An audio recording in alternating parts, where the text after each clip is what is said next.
Welcome halkan maanta waxaan ku sharixi doonaa filim ku salaysan sheekadii dhabta ahayd ee halgamaagii ugu yaraa ee dagaalkii labaad ee adduunka lagu magacaabo askari wiil qaswadayaal ah ka fiirso oo ka taxadar. Filimku wuxuu ka bilaabmay Ruushka. Qoys ka kooban 3 qof ayaa fadhiya webiga agtiisa iyaga oo waqtigooda ku raaxaysanaya. Kan ugu yar ee Sergey Elyashkov ayaa walaalkii ka weyn iyo hooyadii ku faanay in uu geed dushiisa saaran yahay markii diyaarado dagaal oo Jarmal ah ay si lama filaan ah u dulduuleen. Hooyada ayaa ka codsatay carruurteeda in ay degdeg ugu dhuntaan duurka, balse 6 jirku waxa uu ku andacoonayaa in aanu baqayn, waxaana uu gantaal ku dhuftay jedka, waxaana uu qof walba la yaabay.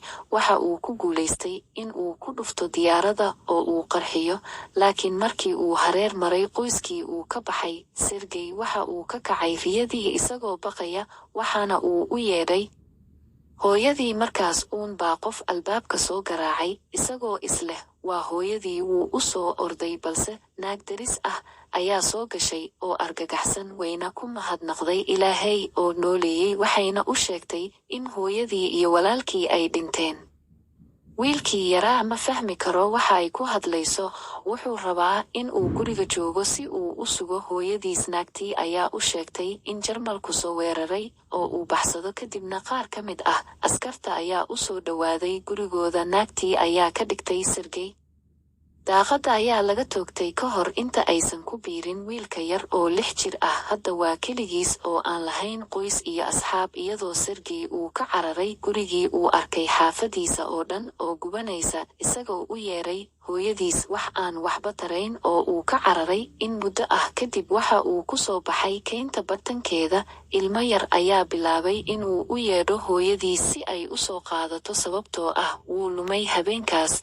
Wuxuu ku hoydaa keynta. Subaxii xigay waan aragnaa wuxuu ka cabaa biyaha webiga marka ay askartii cadowgu u soo dhowaadaan. Sergey isaga oo og in ay khatar yihiin ayaa si degdeg ah ugu dhuunta geedka xididada, isaga oo naxsan marka uu masku u soo dhowaado, balse aan hadal ku hadlin ama ka cararin. Sergey waxa uu uga baqayaa askarta marka loo eego maska artu ku cunaan webiga agtee oo ay iska tagaan. Ka bacdi Sergey ayaa soo qaatay raash inkoodii hadhaaga ahaa uu habeenkii cunay. Si kataba ha ahaatee, maalintii daraad wiilkii yaraa wuu daalan yahay, ma helin cunto sax ah oo 2 maalmood gudaheed ah oo uu socday oo aan lahayn meel uu u socdo ayuu ku dhacay, isaga oo dhutinaya, balse ma joojin socodkii. Inta uu sii socday waxa uu arkay berri duur joogta ah oo uu cunay, balse kadib ayaa qarax ka dhacay gadaashiisa oo yaaban. Wiilka wuu dawaqsan yahay oo bilaabay in uu qof ka daba yimaado. Si kastaba ha ahaatee, xataa xaaladahan oo kale wuu istaagayaa,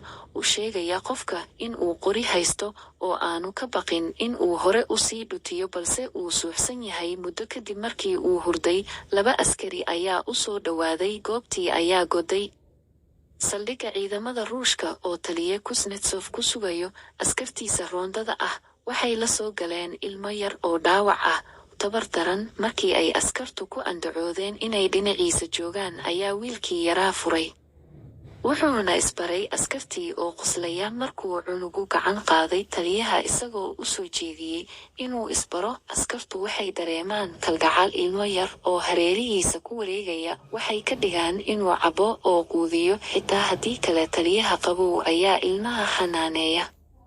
Kalkaaliso la yiraahdo ayaa ka hadashay dhaawaca Sergey oo aad u soo jiidatay shakhsiyadiisa. Sidoo kale cunugu wuxuu ka codsaday inay taangii u sawirto dhaawaciisa, sababtoo ah wuxuu rabaa inuu askari noqdo marka uu weynaado. Xitaa askarta dhaawacantay waxay la hadlaan ilmaha oo ay dareemaan Sergey fudud. Qoriga taliyaha oo dufcadiisa ku jira ayuu taliyaha 2 ka jawaabay dhammaan su'aalihii wiilka yar oo u oggolaaday inuu ku ciyaaro baastoolad sharaftiisa. Kadib markii uu xabada kala soo baxay, Sergey wuxuu tusay taangiga calooshiisa laga soo sawiray oo ku faanaya inuu yahay askari laftiisa. Wiilka aad ayuu u bogsanayaa.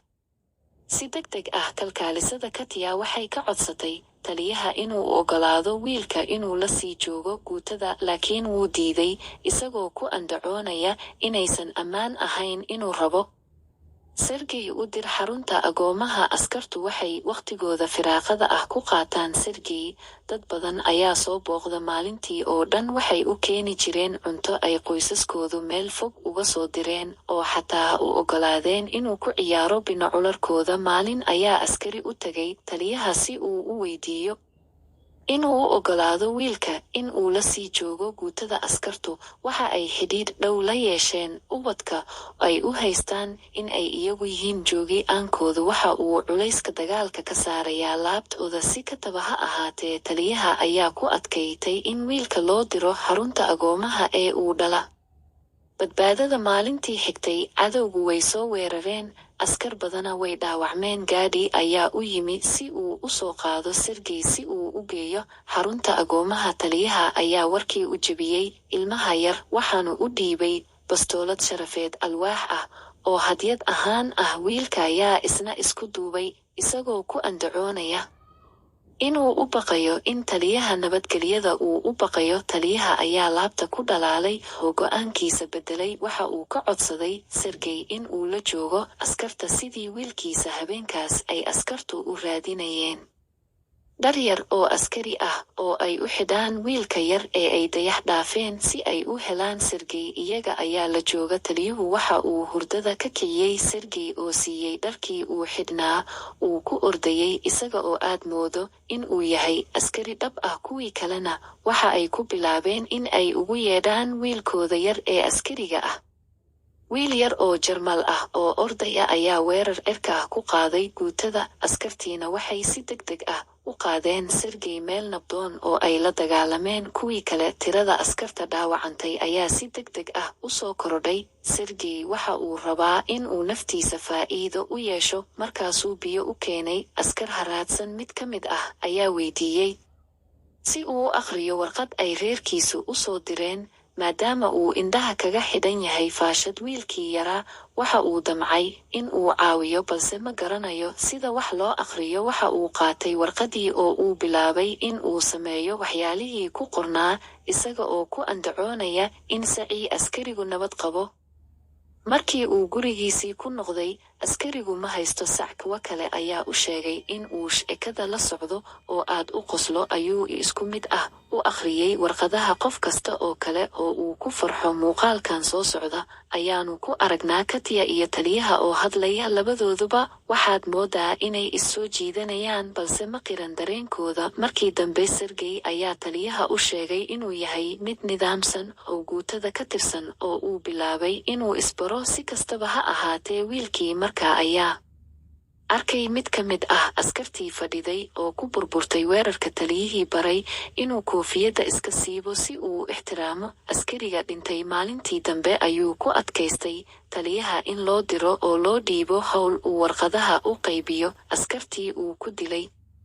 Si hufan ayuu hawshiisa u soo dhammeeyaa, oo xataa askartii ayuu maalintii xigtay qoobka ciyaar ka dhigaa. Sergey waxa uu in yar ka fogaaday saldhigga isagoo ku ciyaaraya. Waxa uu arkay qof lugtiisa oo ka soo guuraya xamaar gudihiis. Waxa uu dib ugu soo yaacay guutadii oo uu u sheegay askarta wixii uu helay. Askartu way shakiyeen, laakiin raac wiil. Si kastaba ha ahaatee, markay soo gaadheen meel u dhow xashiishka ayaa lagu wargeliyey inay arkaan laba SVG oo Jarmal ah.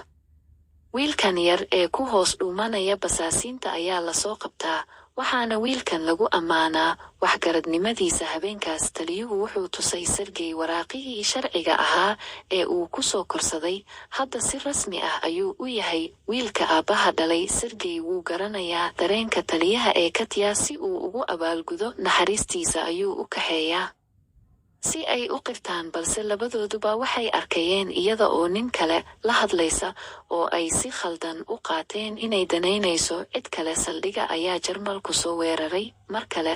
Markan Sergey waxa uu ku caawiyaa askarta wax kasta uu awoodo, isaga oo saanada u siiya askarta hore ee dagaalka. Laakiin askartii meesha joogtay waxay ku amrayaan inuu dib ugu noqdo daashka sababtoo ah waa khatar badan oo dibadda ah. Marka uu soo galo daashka, wuxuu arkayaa taliyaha iyo qaar kale oo argagaxsan sababtoo ah xidhiidhkii telefoonka ee korneylka ayaa lumay. Askari ayaa loo soo diray si uu u hagaajiyo fiilooyinka jaban. Sergey oo daba socda askariga iyo dhaawac halis ah ayaa soo gaaray, wuxuuna weydiiyey askariga dhimanaya sida uu u hagaajin karo fiilooyinka uu isagu u sameeyo xiriiryaha. Markii ay soo laabatay ciidamo badan oo loo bixiyey 6 jir ayaa qof walba naftiisa badbaadiyey. Kadib waxaan aragnaa taliyaha uu ka sheekaynayo webiga agtiisa. Taliyaha ayaa ugu dambeyntii qirtay jacaylka uu u qabo, uu ka codsaday inay noqoto Sergey. Hooyadii Kenya ayaa dayaxa ka dhammaaday, laakiin ka hor inta aysan dhicin, waxa uu odhan karaa wax kasta oo askari u yimaado oo uu taliyaha u dhiibo warqad uu ku sheegayo in laga soo diray saldhigga. Maalintii xigtay, dhammaan askartii oo ay weheliyaan Sergey ayaa u baxay xaruntooda cusub. Hase yeeshee, intii ay socdeen waxaa la kulmay miino ay ku qaraxday qaar ka mid ah askartooda.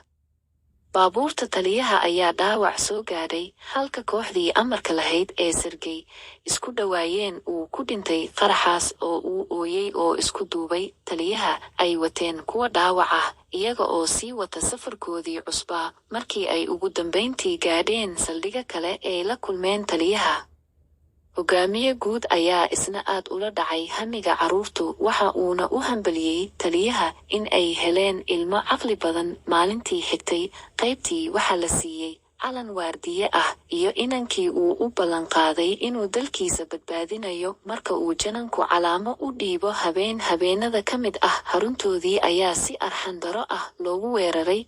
Taliyahana waxa uu ku hoos xidhan yahay burburka. Sergey oo u ooyey aabihii oo isku dayay inuu badbaadiyo, ayaa u yeedhay askartii kale ee ugu dambeyntii soo saaray taliyaha. Maalintii xigtay, Sergey oo u soo dhowaaday taliye dhaawac ah, gacmihiisu way ka dhaawacmeen isaga oo isku dayaya in uu badbaadiyo taliyaha. Ilmaha yar hadda waa qayb aan la kala saari karin oo ka mid ah kooxda ma haysto qoys agtooda ah oo u guura meel kasta.